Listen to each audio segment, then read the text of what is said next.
Kailangan maaaring may masiselang tema, lengguwahe, karahasan, sexual, horror o droga na hindi angkop sa mga bata.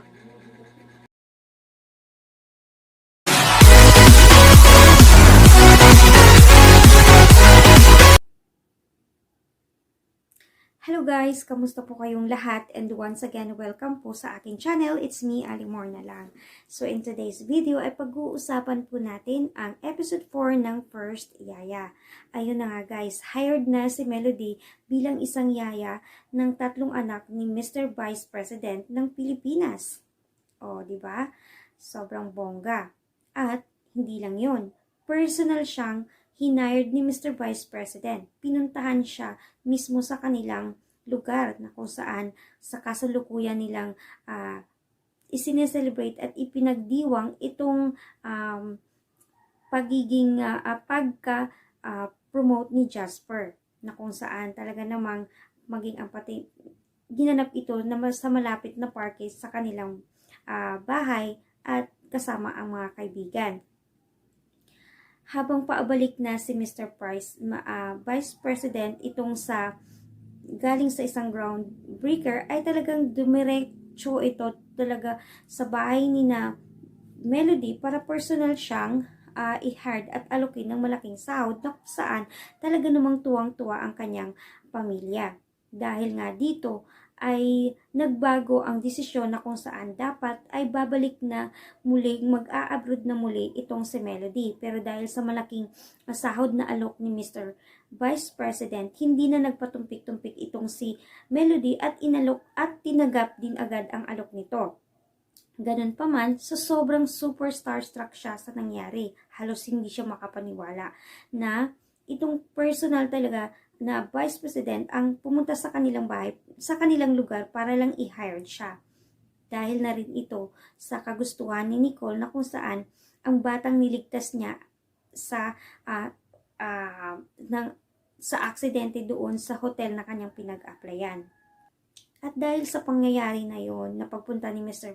Vice President or ni Glenn sa kanilang lugar, ito ay kumalat sa isang social media.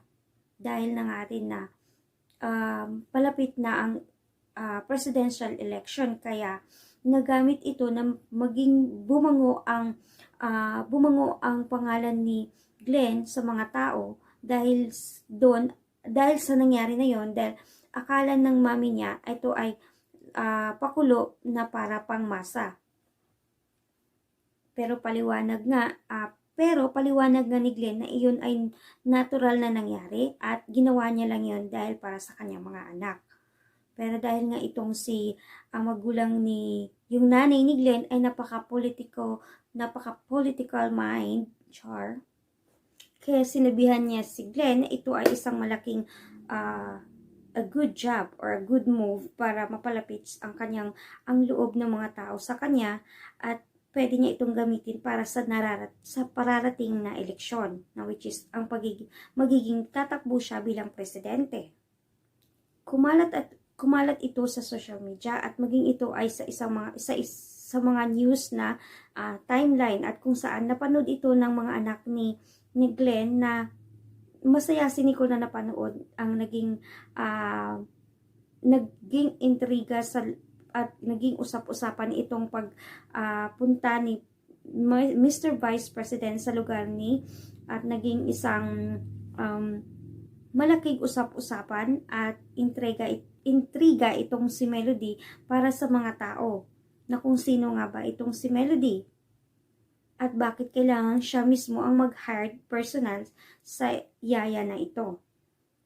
Ganun pa man, talagang na-surprise din itong si Melody sa mga pakulo at patsorba ng kanyang pamilya bago siya umalis para mag-umpisa sa ng kanyang bagong trabaho bilang yaya ng mga anak ni Mr. Vice President.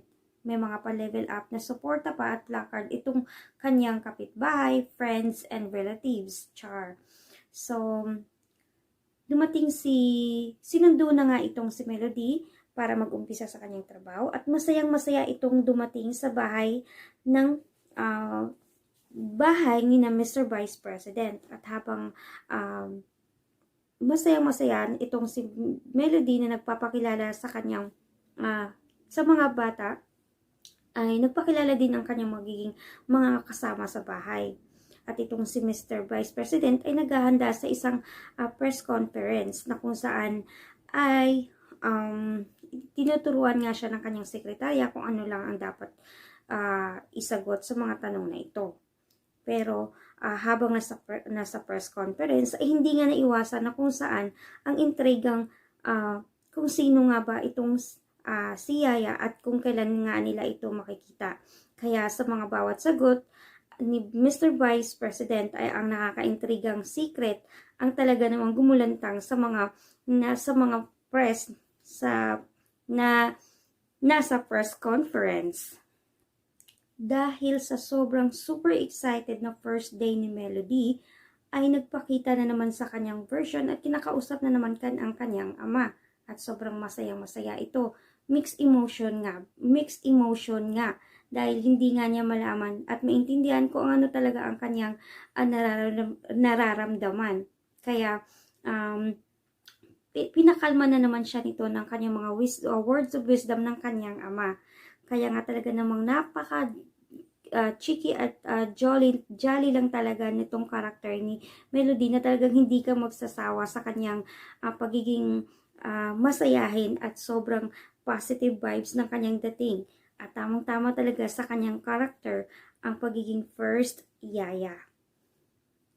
At dahil nga nakarating nga itong balita sa ina ni Glenn, ang kumakalat na balita sa social media ay pinakita nga ito kay Lorraine. At itong si Lorraine ay namukhaan itong si Melody na dahil sa kanilang pagkabangga noong nasa clinic nga itong si Nicole. Kaya naintriga maging si Lorraine ay naintriga dito kay Melody kung sino at kung bakit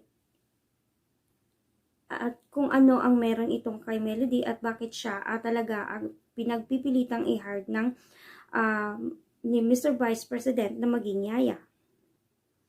Kaya yun guys, wag natin itong palampasin at susubaybayan po natin dahil mas marami pang nakakaintriga at mga nakakagulantang na eksenang dadating sa susunod na episode ng First Yaya. Kaya kung bago pa po kayo sa aking channel, please click subscribe to my channel and click the notification bell below para po ma-notify kayo sa aking susunod na First Yaya review. At ayun guys, thanks for watching my video. Sana po nagustuhan nyo ang aking pag-review. Medyo magulo po dahil sorry po, ayusin ko na lang sa susunod. Kaya Hello, ayun guys, thanks for watching my video and God bless you all. Bye. Once again, welcome to my channel. Hello, beautiful people.